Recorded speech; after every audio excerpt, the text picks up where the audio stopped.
What's up YouTube, it's Australia Duel Masters coming at you with this deck profile today. The deck we are reviewing today would make Hakuo proud as we are covering a beloved light based deck. Today we're going to take a look at my Warlord Ailzonius build. It has a pretty solid strike rate in terms of win-loss ratio and tends to match up well against most decks. The deck has been an ongoing work in progress for me for the past year and a half. Many changes have been made to the deck to get it to this point that it's at today, and I believe it's finally at the point of being good enough to review here on the channel. So without any further ado, let's delve into this deck today. So first we have a playset of Sirion. It's a 3-cost, 4,000 powered multi-civ vanilla card, but what I like about it, in my opinion, it's the strongest non-evo gladiator you can have in the deck. It's able to beat over the top of most staple weenies such as Emerald, Surfer, Coral, Hulkus, Breaklaw, etc. And due to its power, the likes of Burst Shot, Phantom Dragon's Flame, etc. cannot touch it. So not many creatures outside of Gonta and Bloody Skeeto can match Sirion's power early game, which is an advantage. I wasn't initially running this card in my build because I don't like having vanilla cards in my builds. I always want to be able to get an effect or a benefit out of playing a card. But after much play testing, it was painstakingly obvious that a playset of Sirion is a must if you're building a Gladiator or Ailzonius deck. So next we have 3 copies of Balix the Explorer, which is a 2-cost, 3,000 power blocker. Balix is a great play late game if you're wanting to retrieve back a spell from your mana zone, such as Holy Ore specifically in this build.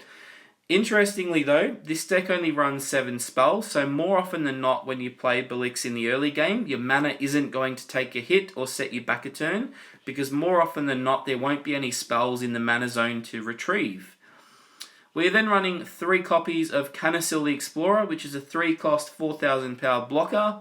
Nasily is a nightmare for your opponent to try and get over in the early game.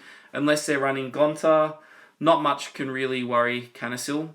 However, what you do need to watch out for is those pesky Comet Missiles and Critical Blades, as both are shield triggers and cheap to cast as well, costing 1 and 2 mana respectively.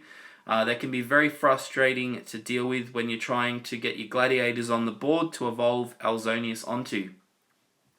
Next we run 2 copies of Bingol the Explorer. Bingol is, in this deck solely to deter your opponent from discarding you with the likes of Ghost Touch, Cranium Clamp, Locomotive, and so on.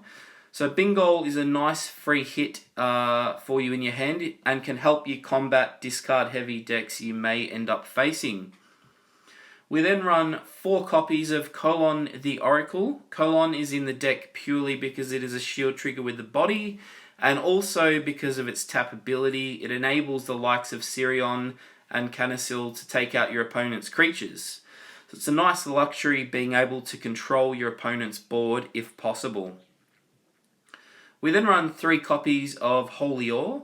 This card doesn't need much of an explanation. I'm pretty sure most of you are well aware of what Holy Ore does. So it's a great shield trigger and a hard cast if you need to.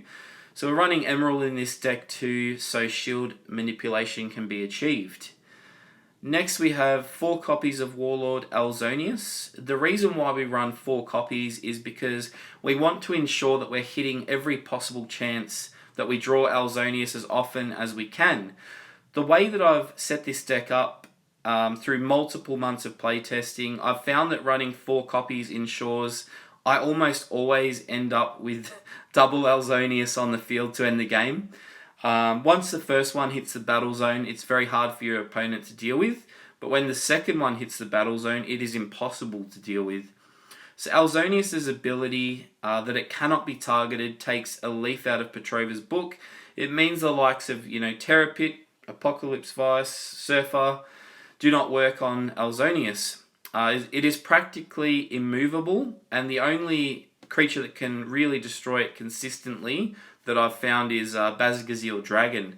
But your opponent has to wait till turn 8 to trade with Ailzonius, which means we can essentially get 3 turns with Ailzonius before your opponent can even respond to it. So next we're running a playset of Aqua Surfer in this deck, purely for the creature bounce and the extra body on the field. The shield trigger ability is also super nice here and can be game saving a lot of the time. So we're running a playset of Emerald as a means of shield manipulation to plan our Holy Ores, our Aqua Surfers, and our Colons into the shield zone. So we can cast them or summon them for free once they're broken into. Next we have 4 copies of Aqua Hulkus, purely for draw power and an early body on the field to take out any weenies if need be.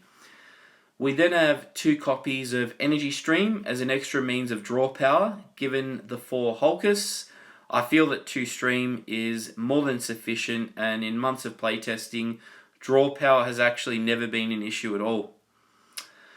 Next we have 2 copies of Crystal Memory. Crystal Memory is a really nice addition to this deck as it enables you to get what you're needing from your deck when you are needing it. So for example, if you have all the pieces for your gladiators, you can fish out your Ailzonius, or if you have your Ailzonius in hand and are needing a gladiator, you can take one out as well. I also love that Crystal Memory is a shield trigger, so you can get what you need for free a lot of the time without having to take a hit to your mana. Lastly, we have a single copy of Arche Dalacerna, which is a really nice touch to this deck if you're facing a deck that runs discard. One funny play to do when you're facing discard is use your Crystal Memory to fish out your Dalacerna, and then wait for your opponent to clamp you, and then you can drop T-Dad into the battle zone. And more often than not, your opponent is unable to deal with it, especially early on in the game. They have to wait until turn 6 to hardcast Terra Pit, which gives you a couple of turns to double break their shields and cause havoc. So here's an overview of the deck and how many cards we're running in this build of each card. Yep.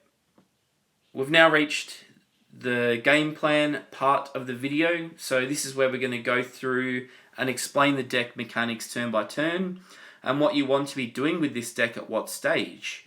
Now, obviously, it's worth noting that things don't always go to plan perfectly due to the unpredictability of card draw and so forth, but this is a guide for what the perfect game plan would look like. So turn 1 is charging mana or drawing if you are going second. Turn 2 is summoning Balix or Emerald for shield manipulation. Turn 3, cast Energy Stream or summon Sirion, Hulkus or Canasil. Turn 4, casting Crystal Memory to search for Ailzonius, or summon Colon to take out an opponent's creature that's been bothering you. Turn 5, summon Warlord Ailzonius. Turn 6, casting Holy Ore to swing for game, or summoning Aqua Surfer to bounce a creature.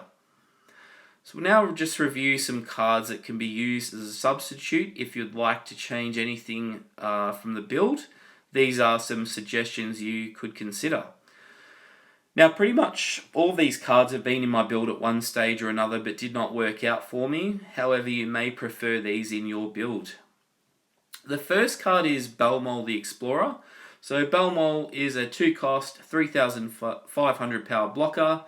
Yes, it is more powerful than Balix, but the catch is that Balmol must block every single attack from your opponent, meaning bigger creatures can beat over the top of it and destroy it. You cannot choose not to block, which is a disadvantage in my opinion.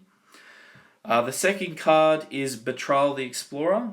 It's such a shame that this creature costs so much. If it was in the 3 to 4 cost range, you could justify it, but the 5 mana is just that bit too expensive, unfortunately.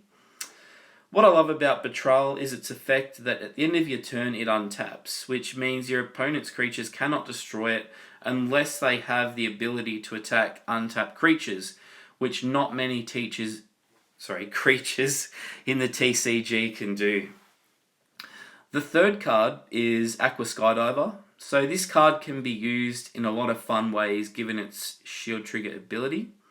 And when it gets destroyed, it goes to your hand instead of the graveyard. So you can keep putting it into your shields with Emerald and keep summoning it for free each time. The downside is if you're hard summoning it, it is costly for a 1,000 power blocker. and that's essentially why I removed it from my build. The fourth and final card you could consider in your build is Agira the Warlord Crawler. It gives all of your other gladiators plus 2000 power, and whenever your gladiator blocks, you get to draw a card, which is a really good effect. If you do find that your build is struggling for draw power, then this is something worth considering. So that just about covers and wraps up this deck profile. Thank you so much for tuning in, guys. I hope you found this deck profile interesting. I'd love to hear your thoughts and comments on the build. Or if you do have a Warlord Ailzonius build, feel free to share it in the below comment sections for some discussion. As always, guys, please remember to like, comment, subscribe, share this video with Duel Masters players around the world. We're trying our best to engage with the community and do our part to contribute to this beautiful game. If you've seen this video and you're from Australia, feel free to join our Australia Duel Masters Facebook group. Until next time, Duel Masters fans, Australia Duel Masters out. Peace.